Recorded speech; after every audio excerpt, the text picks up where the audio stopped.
Bonjour, je ne sais pas si vous vous rappelez du film Contact.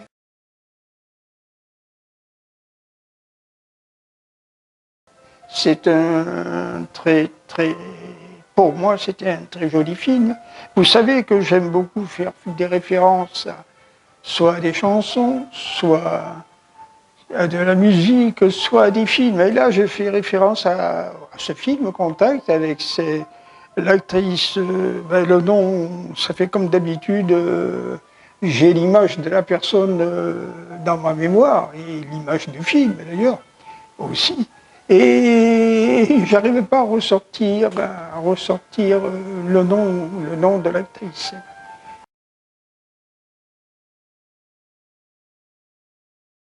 C'est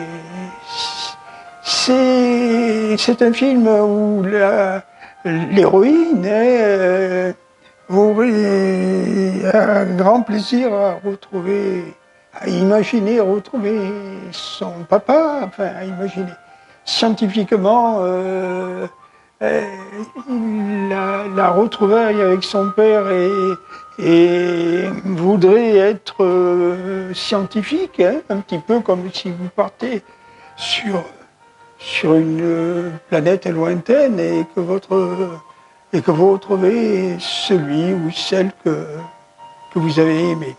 Bien entendu, malheureusement, c'était pas vrai. Elle ne retrouve pas son père, c'était simplement des images que la science permet, hein, un petit peu comme grâce à l'intelligence artificielle. Et Dieu sait que je n'aime pas du tout, mais alors pas du tout, l'intelligence artificielle. Hein. Je ne suis pas Laurent Alexandre, monsieur le docteur Laurent Alexandre, qui plébiscite l'intelligence artificielle pour le monde futur. Hein. Alors si je fais référence à ce film, hein, Contact, c'est parce que vous savez que mon épouse est décédée il y a un petit peu plus d'un an, guère plus, c'était au mois de juin en 2023, et j'aimerais plus que tout la retrouver. Hein. Je n'envisage pas une fin de vie, sans la retrouver. Hein. Je ne l'envisage pas.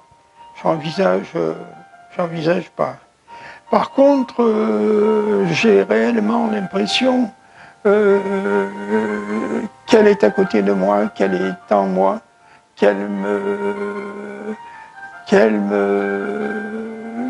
m'aide à vivre, à surmonter la vie, et qu'elle m'aide surtout dans mes décisions, hein, dans les décisions que je prends. Si j'imagine ça, c'est parce que je le ressens, hein, je le ressens. C'est pas imaginer, on imagine des scénarios, on imagine des moments, on imagine diverses circonstances, hein, mais on n'imagine pas forcément ce qu'on ressent. Et là c'est vraiment quelque chose de fort que je ressens. Alors j'avais pensé à un moment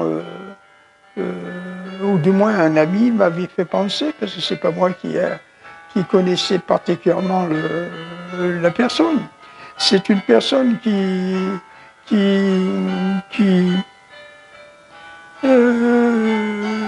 reçoit ou vraiment ou alors par moyens modernes, c'est-à-dire peut-être comme les images qu'on voit avec une personne et que la personne n'est pas là. Je ne sais plus comment ça s'appelle, ces circonstances-là, ces moyens-là. Alors, cette personne, elle reçoit et on dit qu'elle pourrait prendre contact avec vos défunts, vos défunts, vos défunts.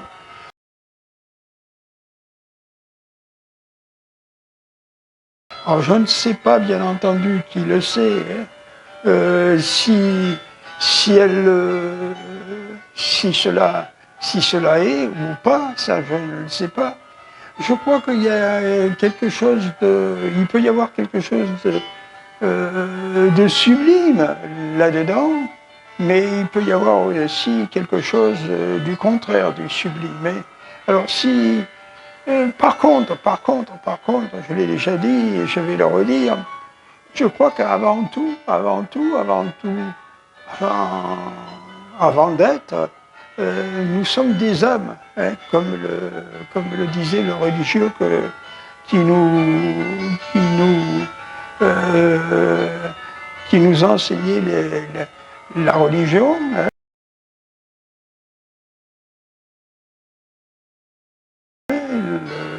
Il nous enseignait que nous sommes avant tout des âmes.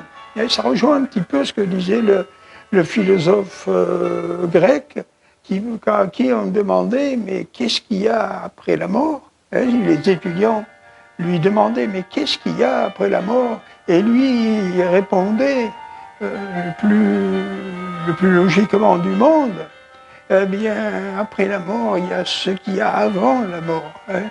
Autrement dit, dit autrement si vous préférez. Je crois que le religieux qui nous suivait, excusez-moi, ça me gênait. Alors je crois que le religieux qui nous suivait, hein, qui nous donnait son enseignement, l'enseignement de l'ordre religieux, nous expliquait ça certainement grâce aux philosophes grecs. Nous sommes avant tout des âmes et qui nous incarnons. Hein. Nous cherchons à nous incarner. Qu'est-ce que la vie? Ben c'est pour les humains, du moins, je ne sais pas si c'est pareil pour les animaux. Je ne dirais pas que oui, mais je ne dirais pas que non non plus. Si c'est un processus comme ça, nous nous incarnons dans un être hein, qui vient à la vie, et l'âme s'incarne et guide le corps, on pourrait dire, hein, parce que le corps est comme un véhicule, beaucoup le pensent et je le pense aussi. Le corps est un véhicule, mais l'âme ou l'esprit, si vous préférez, guide ce corps. Hein. Elle est là pour guider le corps. Un corps qui perd son âme est un corps sans vie. Hein. Alors je disais que je suis intimement convaincu que de l'immortalité des âmes, hein, des âmes, oui. Je pense que les âmes existent, je ne crois pas que M. Laurent Alexandre pense pareil que moi, mais je ne sais pas, hein. S'il tombe sur ma vidéo, ben, il peut me le dire. Et je pense que les âmes existent. Je pense que deux âmes qui s'aiment, hein, c'est-à-dire qui ont une forte passion un pour l'autre,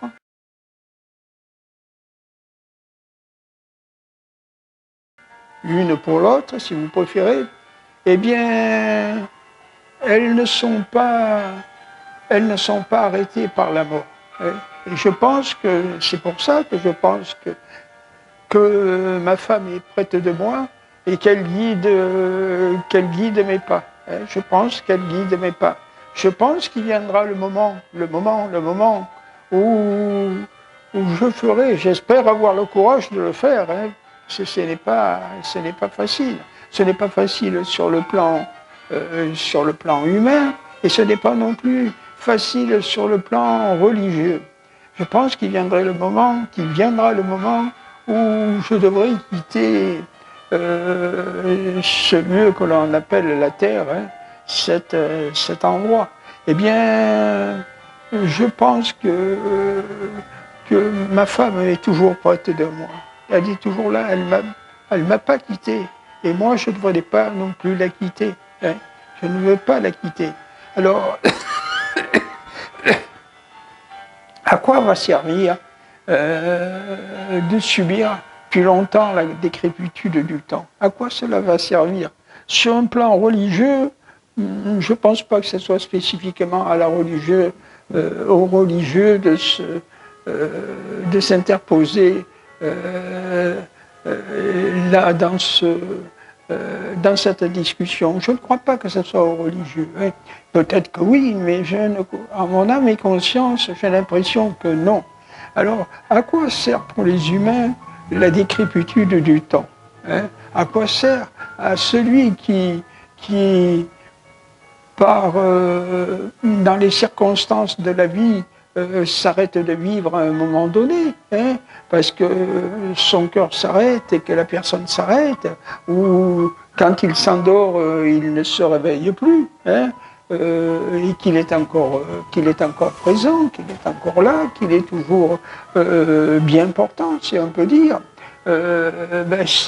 C'est ce qui peut arriver de mieux, hein, c'est ce qui peut arriver de mieux. Hein. Quand je dis arriver de mieux, je ne pense pas au drame que la vie peut apporter, hein, je ne pense pas à ça. Je pense tout simplement que ce qui peut y avoir de mieux, c'est de s'arrêter avant la décrépitude du temps. Parce qu'elle est donc dans ces établissements que autrefois on appelait des mouroirs, hein. Je ne sais pas si on les appelle toujours comme ça, mais on peut toujours les appeler comme ça. À quoi sert si on accepte ce sort, hein, bien personne n'a le droit de vous dire qu'il ne faut pas l'accepter. Absolument personne. Absolument personne, absolument personne. Mais à contrario, hein, si vous considérez que votre passage sur Terre est fini, hein, si vous considérez que à un moment donné que le moment est peut-être venu, si vous considérez que l'âme de celle que vous aimez, hein, ou de celui que vous aimez, c'est pareil. Et si vous considérez ça comme ça, et qu'il est temps de rejoindre l'être cher, l'être aimé, hein, parce que je pense sincèrement, mon âme et conscience, que les âmes existent. Je pense que deux âmes qui s'aiment,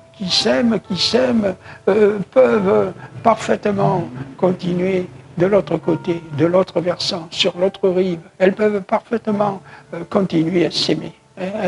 Et attendre comme on peut attendre dans une gare. Vous savez, lorsque vous attendez dans une gare un train qui arrive, par exemple, vous habitez Cannes, et quelqu'un part de Paris, et vous attendez impatiemment. Là, si ce n'est pas dans une gare, ça peut être dans un port, ça peut être dans un aéroport. Le principe est le même. Hein. Vous attendez là avec ferveur l'être aimé. Mais je pense que pour les âmes, c'est pareil, c'est pareil, c'est pareil. L'âme qui est déjà de l'autre versant, sur l'autre versant, de l'autre côté, sur l'autre côté, doit parfaitement savoir que l'âme aimée va arriver. Hein. Elle le voit dans un espace que je ne saurais expliquer, mais que je suis persuadé qu'il existe. Hein. Et ça, par contre, je suis persuadé que M. Laurent Alexandre du mal, hein, que le docteur Laurent Alexandre, lui qui promet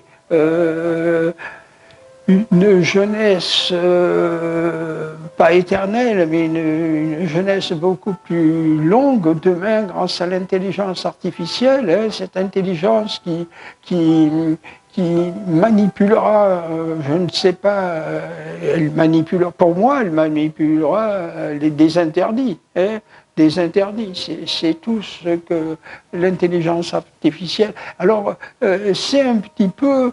pas dans la globalité que je vois ça comme ça. Il peut y avoir un brin d'intelligence artificielle sciemment utilisée. Ça peut exister. Mais tomber dans un délire où l'intelligence artificielle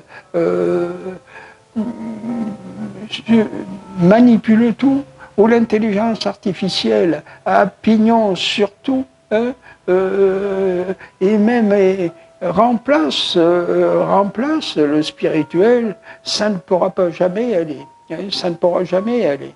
Alors aujourd'hui, nous vivons dans un monde qui s'est certainement, ça j'y tiens, je vais encore le réaffirmer, qui s'est déjà produit. Nous vivons une partie des situations qui se sont déjà produites autrefois. Et qu'il est possible pour ceux qui en tirent les profits, il est possible de s'arrêter. Il est possible de s'arrêter, mais vont-elles, ces forces-là, avoir le courage de dire non, stop, si nous continuons dans cette voie, nous allons faire recommencer ce qui s'est déjà produit, le recommencer, le rejouer. La pièce a déjà été jouée. La pièce qui est en train de se jouer a déjà été jouée. Et elle se reproduira si rien n'est changé.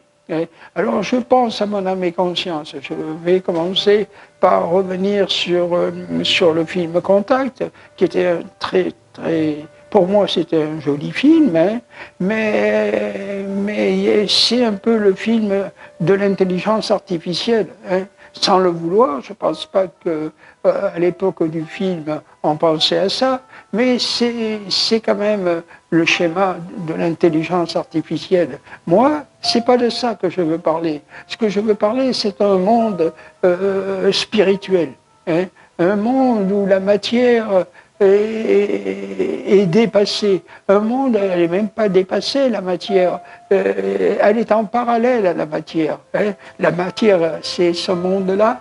Le spirituel, c'est ce monde-là. Hein. Et les deux ne sont pas forcément en opposition, mais les deux ne fonctionnent pas de la même façon. Hein. Pour ceux qui pensent tel M. Laurent Alexandre, c'est grâce et ça ne m'étonne pas que M. Laurent Alexandre pense comme ça. Je ne vais pas dire pourquoi, mais ça ne m'étonne pas du tout.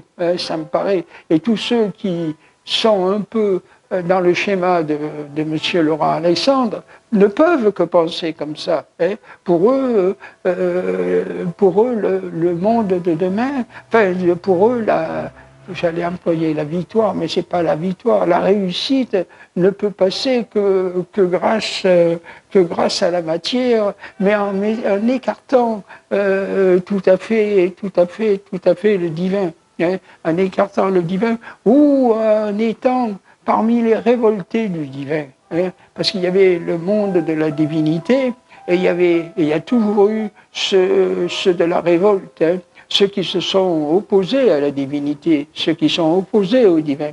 Alors pour eux, il est normal d'employer l'intelligence artificielle parce que l'intelligence artificielle peut leur permettre d'exister, hein, et pour leur permettre, avec des guillemets, de gagner. Mais c'est pas à ce monde-là que je pense, moi. C'est pas à celui-là. Et si je pense je pense pas à une discussion avec les morts. Hein. C'est pour ça que je n'irai pas voir la personne qui m'a été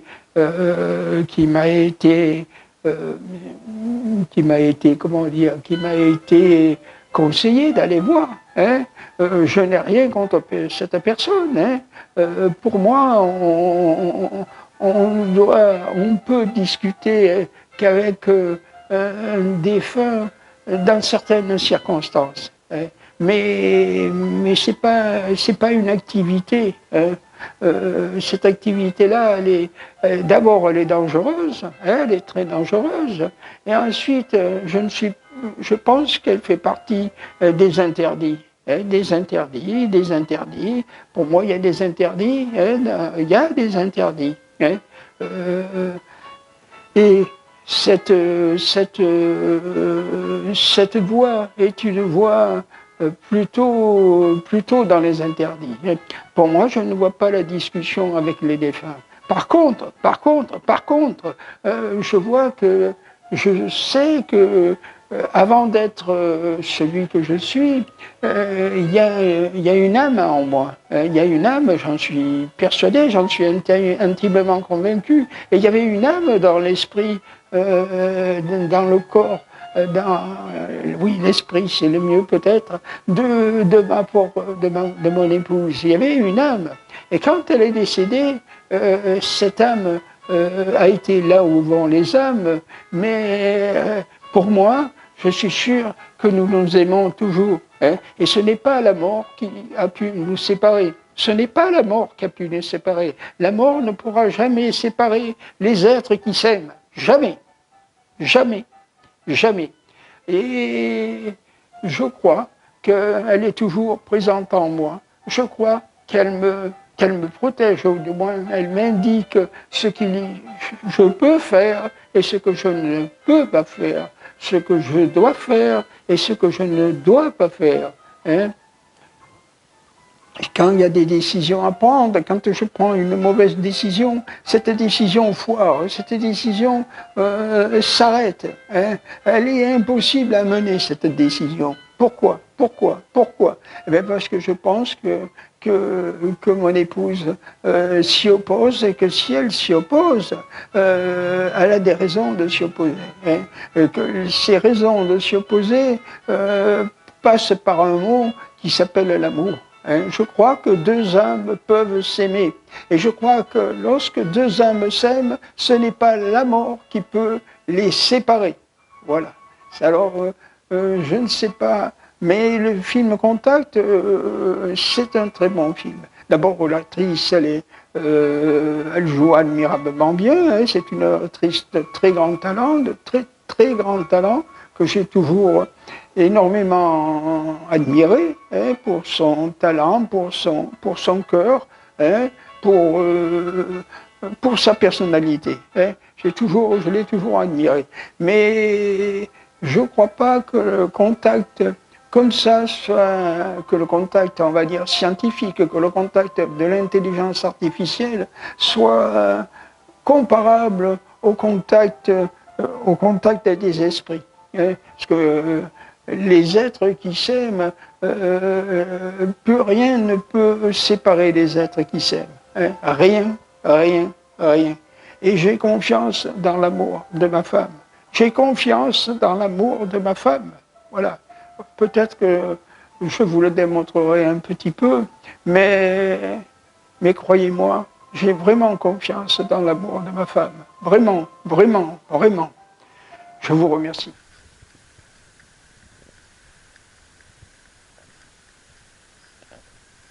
Faut que je vienne là-bas pour vérifier tout ça. Alors, il ne se réparait pas en toute l'année. Je te verrai toujours quelque chose. Je sais. Ou peut-être il y en a même pour faire le tour, tu sais, comme à Mourveda, il y en avait pas beaucoup de. Il y en avait de l'eau, mais pas de masse. Alors chacun il a arrosé. Mon père avec nous,